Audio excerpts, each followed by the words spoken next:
afternoon, everyone. This is Tony from her Homestead Skills. Just a comment on my last video. I had no intention of upsetting anybody with that video. Sometimes I do comment on the social issues of the day. I do try to stay away from politics. Sometimes that's a little bit difficult. I may touch on it just a tad, but I'm very uncomfortable discussing politics for a lot of reasons. So I do stay away from that. But the social issues and what's going on, sometimes we just do need to make ourselves more aware of that. And yeah, we all have a position. Some of us keep quiet about it. Some of us are vocal.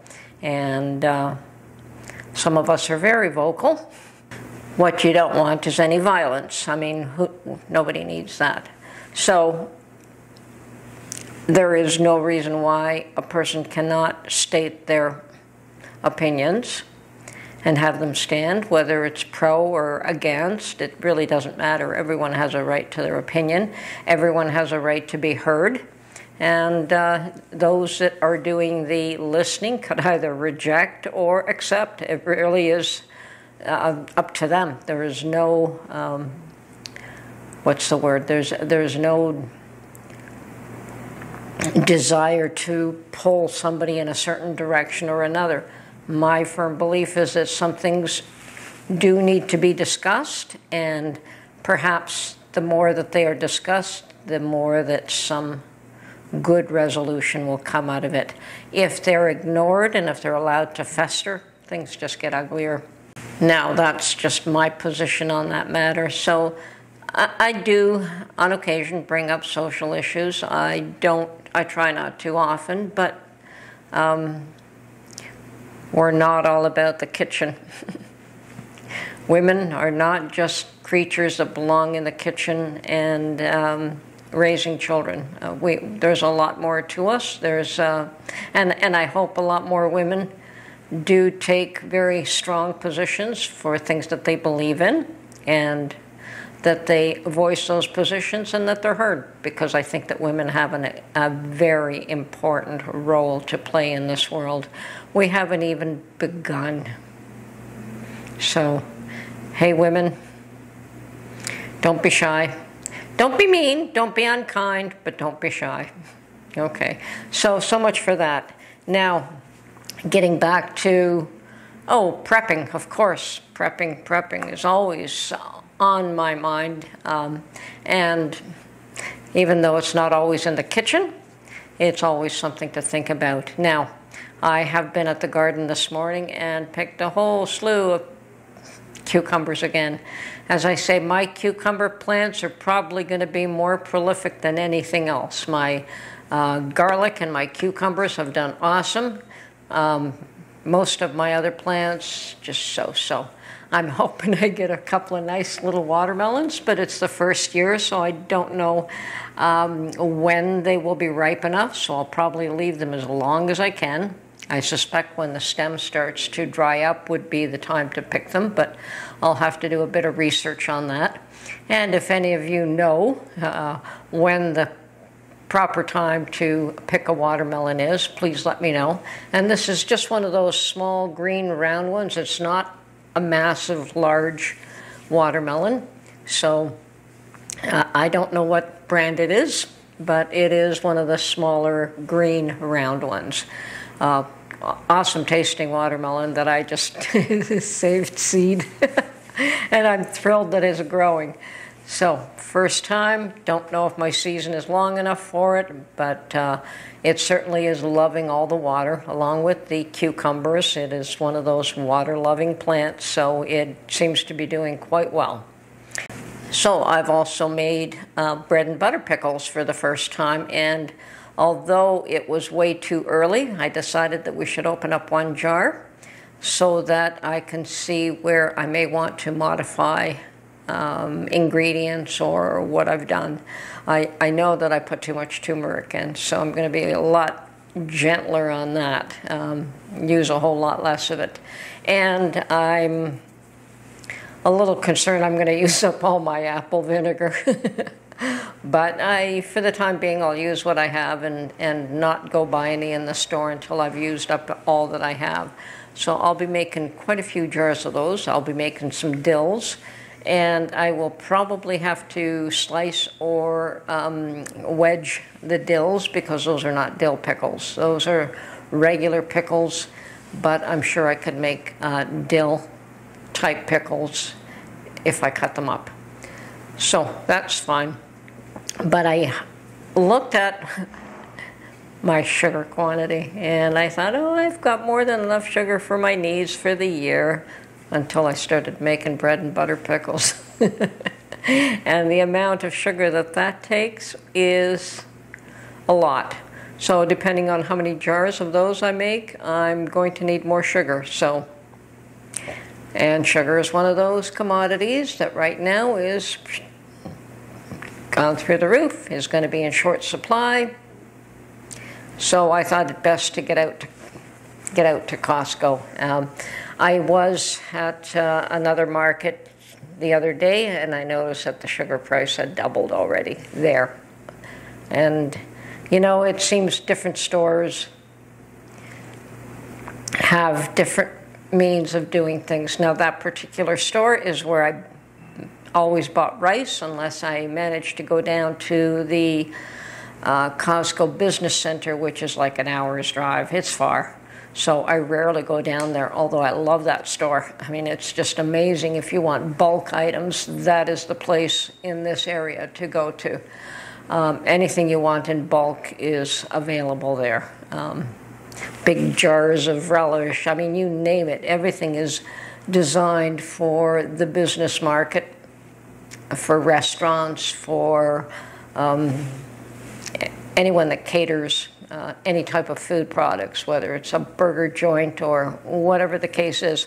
So everything is in large quantities because those establishments do use large quantities. So, but that doesn't mean that the homeowner or the individual person can't shop there. If you've got a membership, you can shop there. And you can buy, as I did, rice and beans in bulk. And I wish I was closer. I would have probably gone down there and picked up more rice. I suspect it still would have been cheaper than where I did pick it up.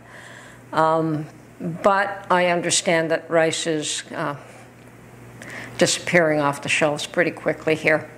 And no doubt there's a lot of people that eat rice every day around here.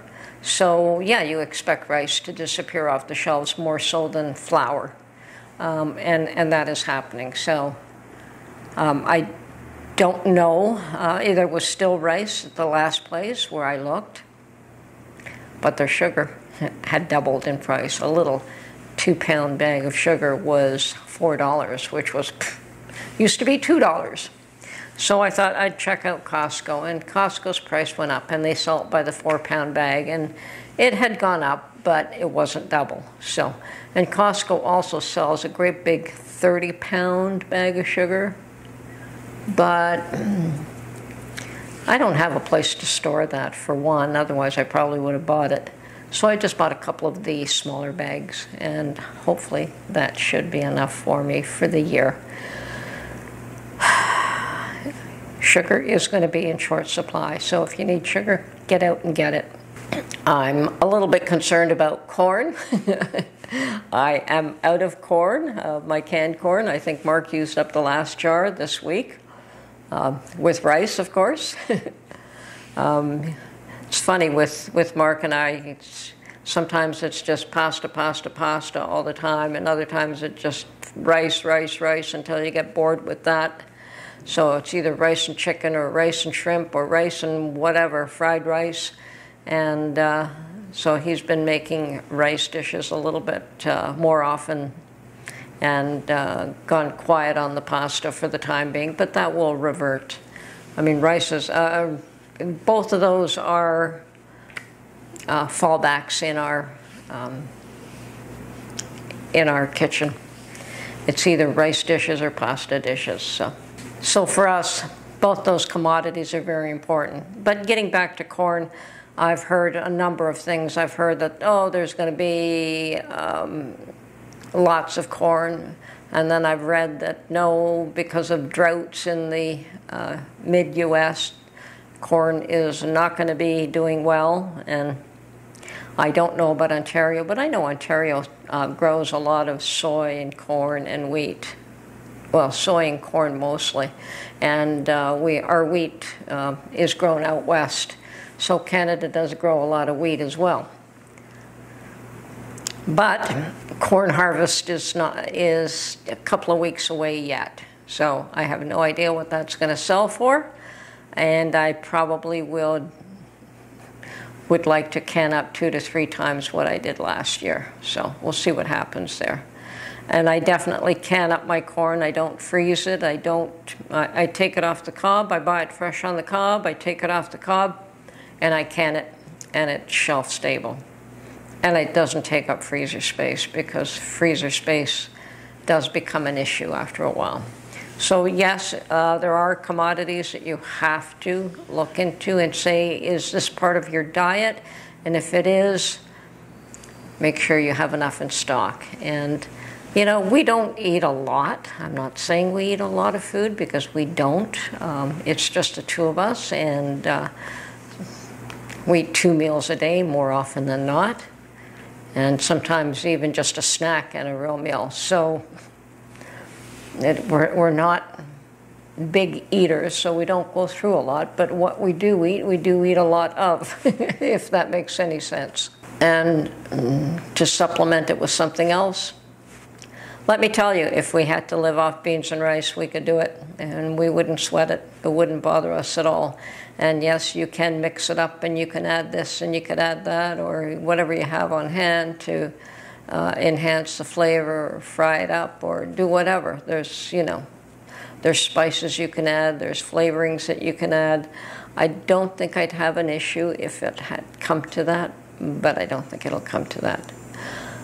We do hear, and I do believe, that they are forecasting food shortages again for 2023. And of course, the tomatoes might be another one of those. And fortunately for me, I still have a lot of tomato puree from last year. I probably have 50 jars, 50 pints at least, 26, at least 50 pints, maybe closer to 70, which is fine, but I still want to make more this year. And I was hoping to make salsa. So I'm hoping that tomatoes are not in short supply, and I'll be buying them as soon as I see them on the shelves. So, and that'll keep me busy for a while. Anyway, sugar, flour, rice, tomatoes, corn, staples in this house, and all of those have to be topped up. All right, this is Tony from Her Homestead Skills.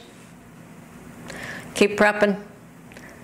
Check your stock. You think you may have enough, like me with my sugar, and it turns out because I'm doing something new, I'm in short supply. Anyway, this is Tony from Her Homestead Skills. Hope you enjoyed this video, and we will catch you on the next one. Bye for now.